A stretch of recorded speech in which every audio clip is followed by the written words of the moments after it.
कमरुज्जमान और बदौरा की कहानी भाग 1। कमरुज्जमान और बदौरा की कहानी भाग 1। फारस देश में 20 दिन की राह पर एक टापू है। उस देश में कई टापू भी शामिल हैं। बहुत दिन बाद शाह जमान टापू पहुंचा था। उसके 4 पत्नियां थीं और 7 विशेष दासियां। वो बड़ा प्रतापी राजा था। उसके देश में समृद्धि और शांति का राज्य था। कोई शत्रु उसके देश पर निगाह नहीं लगाए था। किंतु उसे एक बड़ा दुख था कि उसके कोई संतान नहीं थी। एक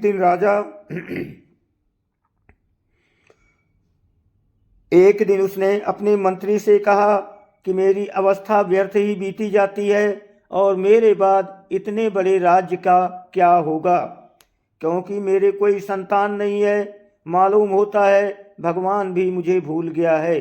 मंत्री ने कहा, पृथ्वीपाल, आप इस प्रकार की निराशा की बातें ना करें। भगवान के घर देर है अंधेर नहीं, वो किसी को भूलता नहीं है। आप दीनता पूर्वक रात दिन भगवान से संतान की भीख मांगें। इसके अतिरिक्त फकीरों दरवेशों के आशीर्वाद लें तो मनोकामना पूर्ण होगी। मंत्री के परामर्श के अनुसार बादशाह ने पूरे जोर से धार्मिक कृत्य शुरू किए और फकीरों को खूब दान किया और उनसे संतान का आशीर्वाद चाहा। कुछ काल के उपरांत उसकी रानी को गर्भ ठहर गया। 9 महीनों के बाद उससे एक पुत्र का जन्म हुआ। बादशाह की खुशी का ठिकाना नहीं रहा। उसने लाखों रुपया फकीरों के दान और अपने अधीनस्थ कार्यकर्ताओं के इनाम पर खर्च किए। यहाँ तक कि उसके देश में कोई भी व्यक्ति भूखा नंगा नहीं रहा और महीनों तक राजमहल में उत्सव होता रहा। राजकुमार अत्यंत रूपवान था। उसका नाम रखा था कमरुज्जमान। बादशाह ने उसके कुछ बड़े होने पर उसकी शिक्षा के लिए कई विशेषज्ञ नियुक्त किए जो हर प्रकार के कला कौशल और विद्याओं में उसे शिक्षा देते थे। और तो सब ठीक रहा, किंतु शिक्षा के दौरान उस पर न जाने क्या प्रभाव पड़ा कि उसे स्त्रियों से घृणा हो गई। जब वो जवान होने लगा तो बादशाह ने उसे एक दिन अपने पास बुलाकर कहा, मैं चाहता हूँ कि अब तुम्हारा विवाह करवा दूँ। तुम क्या कहते हो? शहजादे को इस बात से बुरा लगा। उसने पिता की बात का कोई उत्तर न दिया और बहुत देर तक चुप खड़ा रहा।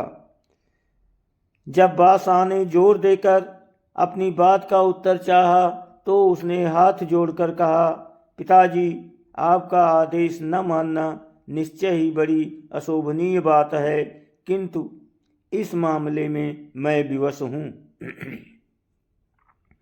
मैं विवाह बिल्कुल नहीं करना चाहता। सभी स्त्रियां झूठी और कुटिल होती हैं। बादशाह को ये सुनकर बड़ा क्रोध आया। उसने कहा कि तुम्हें अभी इस अशिष्टता का दंड दूं, विवश का अवसर देता हूँ। किंतु 1 वर्ष के बाद भी शहजादा इस बात पर अड़ा रहा कि मुझे विवाह नहीं करना है। उसने कहा कि मैंने सारी पुस्तकों में स्त्रियों की बुराइयां ही पढ़ी हैं, मैं कैसे उनका विश्वास करूं। बादशाह बहुत ही नाराज हुआ और इस बात के लिए तैयार हो गया कि शहजादे को कोई कठोर दंड दे।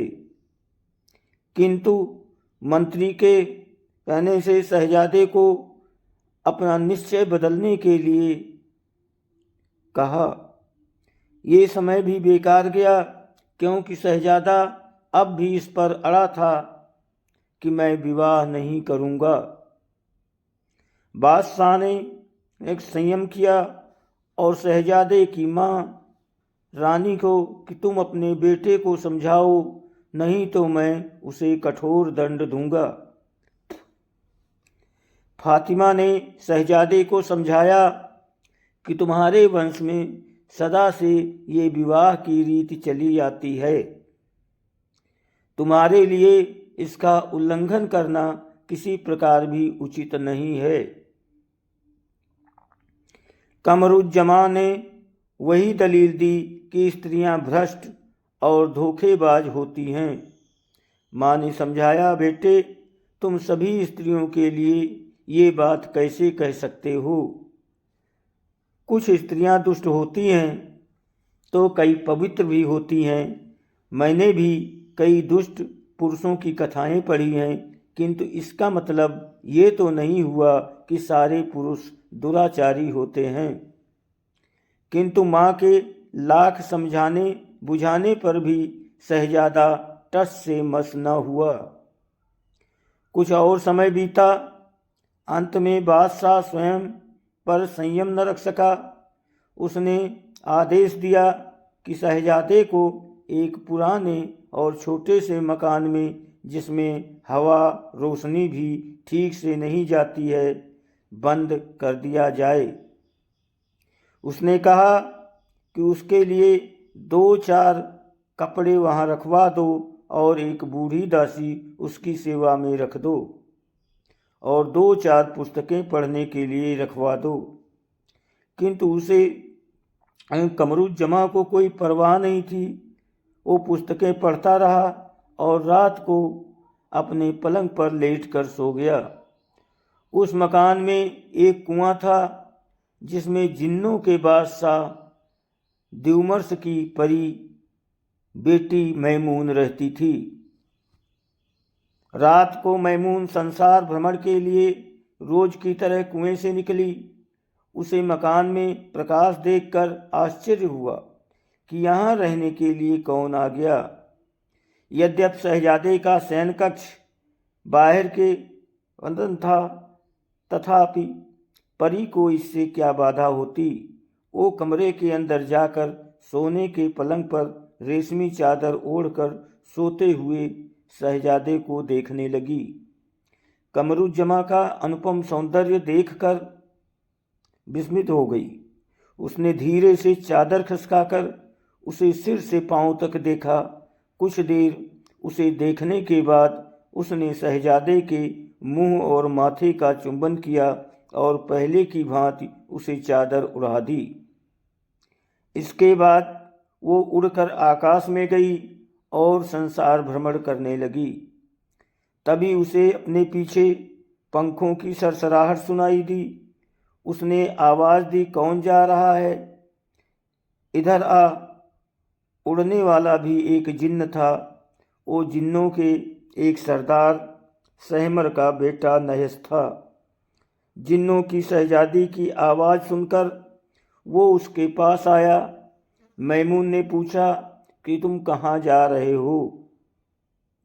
उसने कहा, मैं इस समय चीन देश से आ रहा हूँ। चीन बहुत बड़ा देश है और उसके अंतर्गत कई द्वीप हैं। उसके वहाँ के बादशाह का नाम गोर है।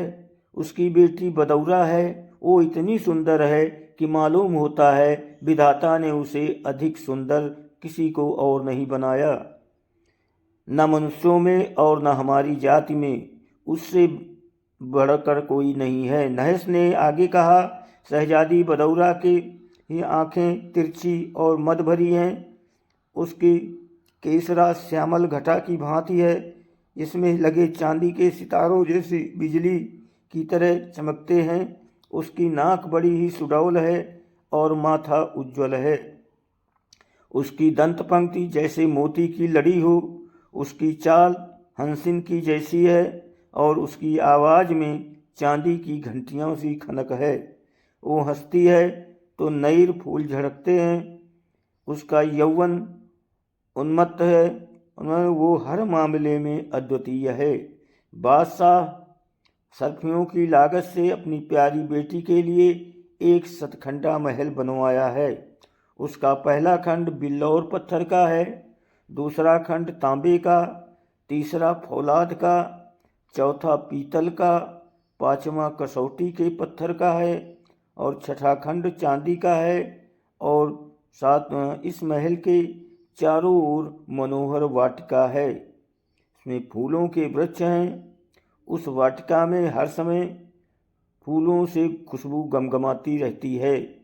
जगह जगह फव्वारे लगे हैं, जल की नहरें और तालाब जगह जगह बने हैं। कुछ पेड़ ऐसे घने हैं जिनके नीचे धूप नहीं आती और वहाँ आराम करने में सारी थकान मिट जाती है।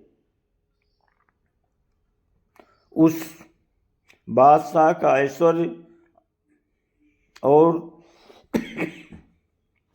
शहजादी के रूप की प्रशंसा सुनकर दूर दूर के देशों के राजकुमारों का प्रस्ताव ब्याह के लिए आया है। बादशाह ने अपनी बेटी देखी है कि जिससे चाहे विवाह करे, किंतु शहजादी को विवाह से चिढ़ है। उसके माँ बाप ने बहुत समझाया किंतु वो राजी नहीं होती और कहती है कि अगर आप लोगों ने विवाह के लिए जोर दिया तो आत्महत्या कर लूँगी। बादशाह ने उसे एक मकान में बंदी बना रखा है। उसकी सेवा के लिए 10 बूढ़ी स्त्रियां नियत की गई हैं और राजकुमारी ने बचपन में पिया है। अब उसके पास कोई नहीं जा सकता। बादशाह ने अपनी पुत्री को पागल समझकर ये विज्ञापित कर दिया है कि जो हकीम या ज्योतिषी या तांत्रिक उसे अच्छा कर देगा, उसी के साथ राजकुमारी का विवाह हो जाएगा। मुझे इस बात का बड़ा दुख है कि वो परम सुंदरी राजकुमारी इस प्रकार से बंदी गृह के दुख भोग रही है। मैमून ने हंसकर नहस से कहा, मालूम होता है तुम्हारी अकल ठिकाने नहीं है। एक बेकार सी लड़की के रूप की इतनी प्रशंसा कर रहे हो। अगर तुम उस शहजादे को देखो जिसे मैंने देखा है और जिसने अरे तुम्हें मालूम होगा कि सौंदर्य किसे कहते हैं। देखकर तुम चीन की राजकुमारी का सौंदर्य भूल जाओगे। नहिस ने कहा, शहजादी, वो रूपवान शहजादा कहाँ है? मैमून ने कहा, वो तो अति निकट है, वो भी बंदी होकर एक मकान में रहता है। उसने भी विवाह न करने के लिए कहा है और इनकार कर दिया है। बंद है, एक कुएं में मैं रहती हूँ। नहस ने कहा, मैं उस शहजादे को देखने के बाद ही कह सकता हूँ कि वो कितना सुंदर है। फिर भी मैं कहता हूँ कि चीन की शहजादी अधिक सुंदर है। परी बोली कि तुम झक मारते हो, शहजादी उसके मुकाबले में क्या होगी। इसी तरह वे दोनों बड़ी देर तक बहस करते रहे। अंत में जिन्न बोला, परी रानी, तुम्हें इस प्रकार मेरी बात का विश्वास नहीं होगा। मैं उसे उसके मकान से उड़ा कर लाता हूँ, फिर तुम खुद ही देख लेना। मुमकिन है तुम उसे लाकर शहजादे के पास लिटाओ। उसकी तुलना हो सके। जिन्न ने उड़ान भरी और कुछ ही क्षणों में चीन की राजकुमारी को लाकर उसने शहजादे के बगल में लिटा दिया। लेकिन इससे भी बात ना बनी। परी जिद करती रही कि कमरुज्जमा अधिक सुंदर है और नहस राजकुमारी बदौरा की प्रशंसा करता रहा। अंत में दोनों ने तय किया कि किसी तीसरे व्यक्ति को लाकर फैसला करवाएं कि कौन अधिक सुंदर है। परी ने जमीन पर पांव पटका तो जमीन फट गई और उसमें से एक लंगड़ा, काना और कुबड़ा जिन्न निकला, जिसके सिर पर 6 सींग थे और हाथ पांव बहुत ही लंबे थे। उसने आकर परी मैमून को दंडवत प्रणाम किया और पूछा कि मुझे किस सेवा के लिए बुलाया गया है। परी ने कसकस नामी इस भयानक जिन्न से कहा कि मेरे और नहस के बीच बहस पड़ गई है कि इन दोनों में कौन अधिक सुंदर है। तू इस बात का फैसला कर दे। कसकस बहुत देर तक दोनों को देखता रहा, किंतु कुछ निर्णय न कर सका। उसने कहा, अभी तो कुछ नहीं कह सकता। कोई एक बात में बढ़कर है, कोई दूसरी बात में। अगर ये बारी बारी से जाग कर एक दूसरे को प्रेम दृष्टि से देखें तो संभव है कि उनका वास्तविक सौंदर्य प्रकट हो। मैमून और नहस ने कसकस का ये सुझाव पसंद किया। पहले मैमून खटमल बन गई और उसने शहजादे की गर्दन में जोर से काट लिया। शहजादे ने खटमल पकड़ने के लिए हाथ मारा, किंतु मैमून फुर्ती से अपनी असली सूरत में आ गई और फिर तीनों अदृश्य होकर देखने लगे कि शहजादा क्या करता है। कमरुज्जमा ने आंखें खोली और शहजादी को अपने बगल में लेटा देखकर उस पर तुरंत मोहित हो गया। कहाँ तो उसे स्त्रियों के नाम से चिढ़ थी, कहाँ वो इतना प्रेम विवश हो गया कि बेतहाशा उसका मुख और कपोल चूमने लगा। इस बीच नहस के जादू से शहजादी बेखबर होकर सोती रही। उसे कुछ पता न चला। शहजादे ने सोचा कि कदाचित ये वही सुंदरी है जिसके साथ मेरे माँ बाप मेरा विवाह करना चाहते थे। अगर मैं तो शहजादी शादी करने से क्यों इनकार करता रहा। उसे बड़ी लज्जा आई कि बेकार ही माता पिता की आज्ञा का उल्लंघन किया। उसने शहजादी को जगाना चाहा, किंतु वो तो जिन्न नहस के जादू के प्रभाव से बेखबर होकर सो रही थी। कमरुज्जमा ने शहजादी की नीलम की अंगूठी उतारी और उसकी जगह अपनी अंगूठी पहना दी और स्वयं शहजादी की नीलम वाली अंगूठी पहन ली।